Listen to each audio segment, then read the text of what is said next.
بسم اللہ الرحمن الرحیم۔ میٹھے آلو کی مٹھاس دور کرنے کے لیے انہیں کاٹ کر پکانے سے پہلے لہسن، نمک اور سرکہ لگا کر رکھ دیں۔ 40 منٹ کے بعد سالن پکائیں۔ سالن بہت ہی مزے کا اور ذائقے دار بنے گا۔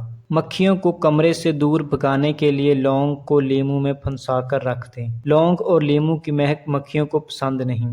جب یہ دونوں ملتی ہیں تو انہیں وہاں سے بھاگنا ہی پڑتا ہے۔ بازار سے ملنے والے پھلوں اور سبزیوں کو زیادہ دیر تک محفوظ بنانے کے لیے ان پر کچھ مخصوص لیکن مضر صحت کیمیکل مادوں کا چھڑکاؤ کیا جاتا ہے جو صرف پانی کے دھونے سے ختم نہیں ہوتے۔ انہیں صاف کرنے کے لیے ایک کھانے کا چمچ لیموں کا رس لے کر اسے پھلوں اور سبزیوں پر لگا کر کچھ دیر کے لیے چھوڑ دیں۔ اس کے بعد پانی سے دھوئیں گے تو کیمیائی مادے بھی صاف ہو جائیں گے۔ جلے ہوئے برتنوں کو صاف کرنے کے لیے سفید سرکہ اور بیکنگ سوڈا لیں۔